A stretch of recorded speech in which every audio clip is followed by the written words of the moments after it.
जय हिंद दोस्तों। जैसे कि आप लोगों को पता है कि हाल ही फिलहाल में आज से 5 से 7 दिन पहले सीटेट रिजल्ट दिया है और रिजल्ट में 7.68% के आसपास रिजल्ट दिया है। यानी कि कहने का मतलब ये हुआ कि 100 में 7 से 8% रिजल्ट आया है।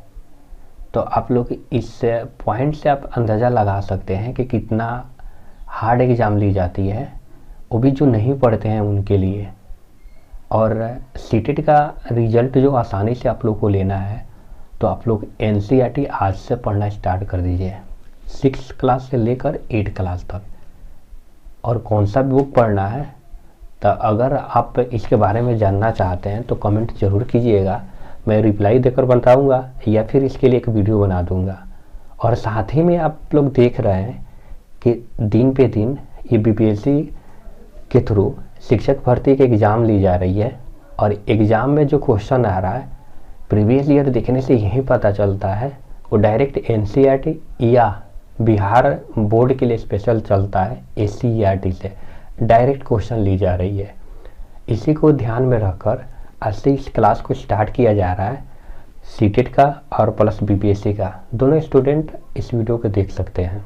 ठीक, 6 क्लास के साइंस आज से स्टार्ट किया जा रहा है। साथ ही में आप लोग को ज्योग्राफी मिलेगा, पॉलिटी मिलेगा, हिस्ट्री मिलेगा, ईवीएस वगैरह टोटल चीज़ मिलेगा। ठीक है, स्टेप बाय स्टेप मिलेगा।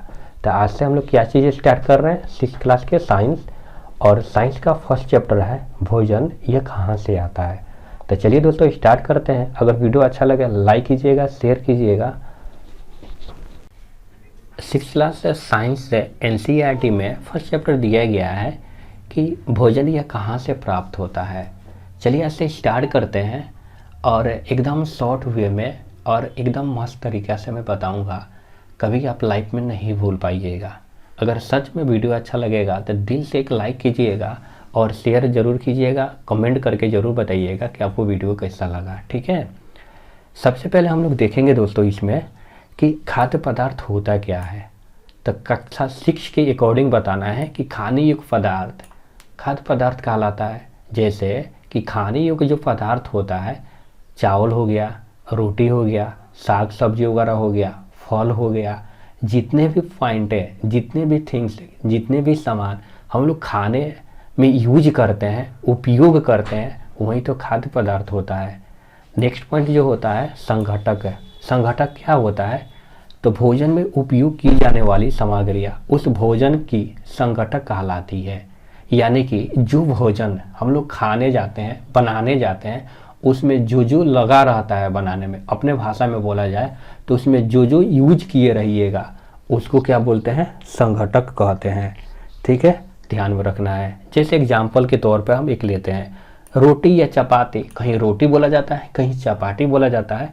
उसमें क्या यूज हुआ है, तो आटा यूज हुआ है और जल यूज हुआ है।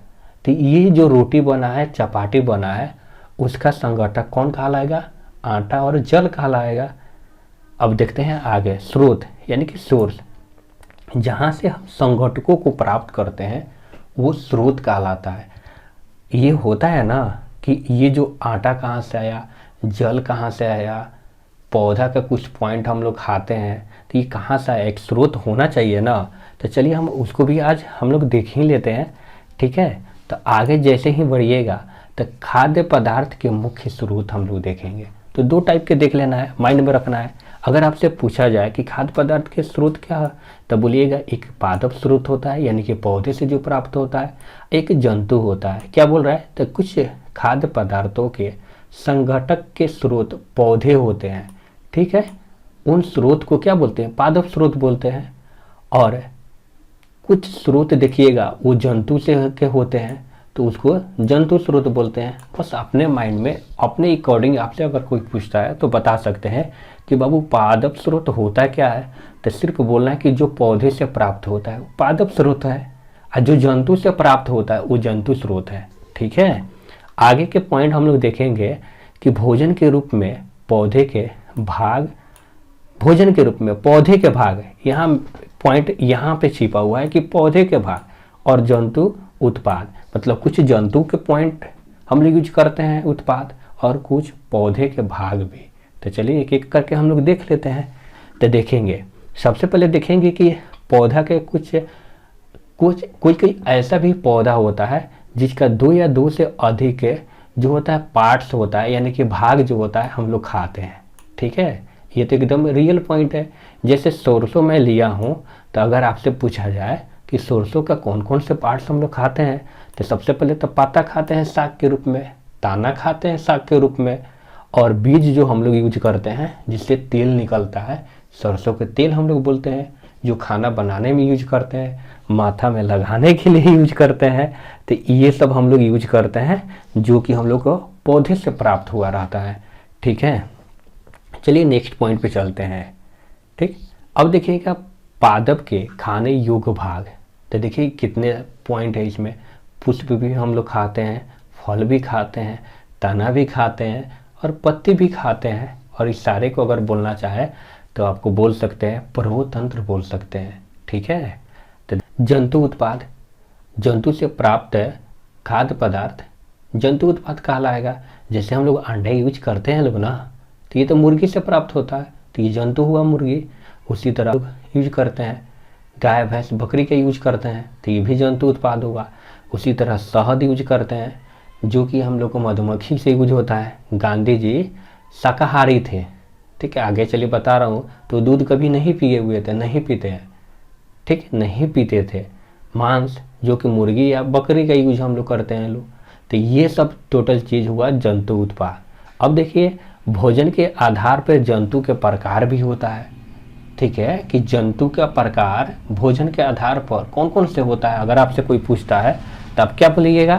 तो एक होता है शाकाहारी। तो शाकाहारी होता क्या है, तो बोलिएगा कि जो जंतु केवल पादप यानी कि पौधा खाता है उसको शाकाहारी बोलते हैं। जैसे ये फोटो में देख सकते हैं, गाय हो गया, बकरी हो गया, ये शाकाहारी कहलाता है। नेक्स्ट पॉइंट में हम लोग आएंगे।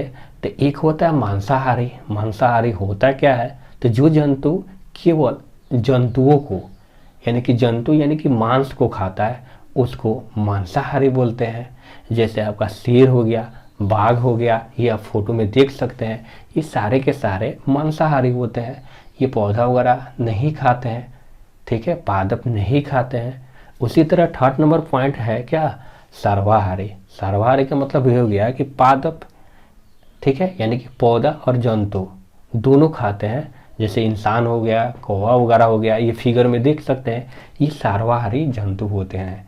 ठीक, तो उसी तरह गांधी जी वो मांसाहारी थे नहीं, इसीलिए दूध की यूज कभी नहीं किए, नहीं करते थे। ठीक है, और हम लोग दूध की यूज करते हैं, बहुत सारे इंसान दूध की यूज करते हैं लेकिन बोलते हैं कि हम शाकाहारी है, तो फिर उससे शाकाहारी हुआ नहीं क्योंकि वो ऑलरेडी क्या जंतु उत्पाद है। आप क्वेश्चन उठा सकते हैं क्योंकि आपने साइंस पढ़ा। चलिए मिलते हैं नेक्स्ट चैप्टर में। Thanks for watching.